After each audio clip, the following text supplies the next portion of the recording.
everybody. Episode 64, 55 and 5. Going toward that 121, Cary. That's the magic number.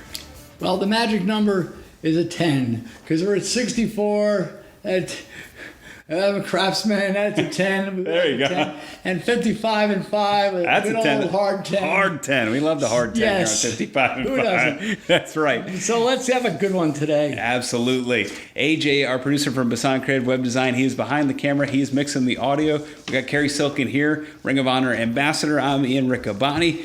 And we have a 5-minute history lesson just for you, about one of the cards in the 121 card Parkhurst Wrestling trading card set.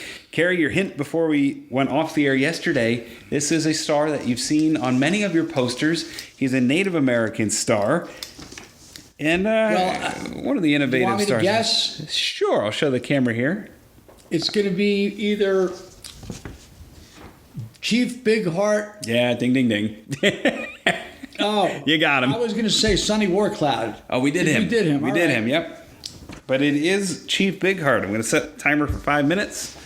Well, I didn't see him wrestle live, but I did see him on TV. Oh, okay. In my very early days of watching the old WWF. At that point in 66, 67, boy, do I sound old, but I was 10, 11 years old. He was at the end, I don't know if this is going to coincide with your notes, but he was at the end of his career, at least his work in the ring was. He might have continued, but he had a great career. I believe he teamed with Warcloud. Occasionally, yeah. And there's another Indian that I'm leaving out. That's but There's two. He had two more regular partners. There's Chief Little Eagle, 57 to 61. And this one shocked me. I didn't know this guy wrestled for the McMahons. Wahoo McDaniel. Oh yeah, I mean he was a New York Jet. Yeah, I didn't realize he was at the Garden as much as he was. He played football for the Jets for Number of years. Houston. This is AFL, and during the off football season, he would wrestle. He had a run in WWF, I think in 65 ish. Yeah, 65 and 66. He teamed with Wahoo. So, team him up. There you go. Yeah, that seems to be the way they did things back then. If you were two Native American stars, you got teamed together, and it's interesting. Chief Big Heart lived from 1927 to 1933. Was active 51 to 75. Got his first break in St. Louis in 51. According to the back of the card, he was the master of the Indian Deathlock and the bow and arrow stretch. So there you go. Went to Montreal in 54, which is probably how he made the set. In Georgia, he had a heated feud with Dr. Jerry Graham. Okay. And that involved the strap.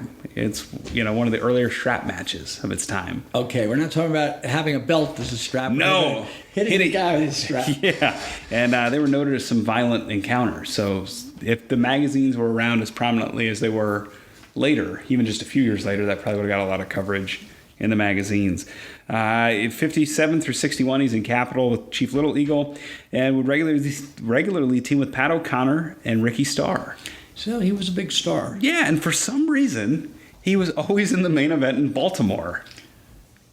Interesting. Yeah, you look at the results, you click on, okay, where's this guy lining up on the card? Always in the main event in Baltimore. So this is a bona fide main eventer only in the Charm City. So interesting wrinkle there. And it was a regular, goes to LA in 66, becomes a regular on their TV show there.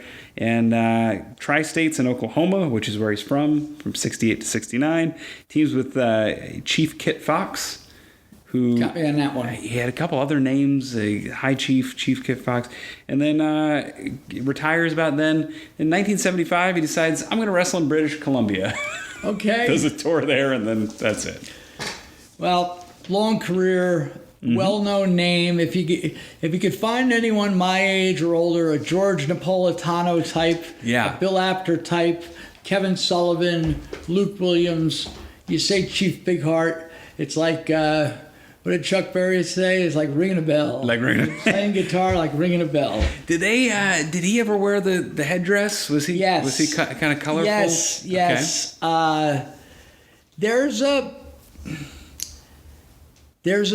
I'm going to say if you scour YouTube, there's a 66, 65. Somehow they got those kinescopes. Yeah. I think Pedro Martinez, the legend is Pedro Martinez from Buffalo, got hold of them. And there's like 3 weeks of the entire wrestling. Wow. And Chief Big Heart is on the show from Washington, D.C. Awesome. And he was, well, you say he wrestled until 75. He slows down at 60. But 68. the people loved him. Awesome. There you go. Fan favorite. Nice fan favorite.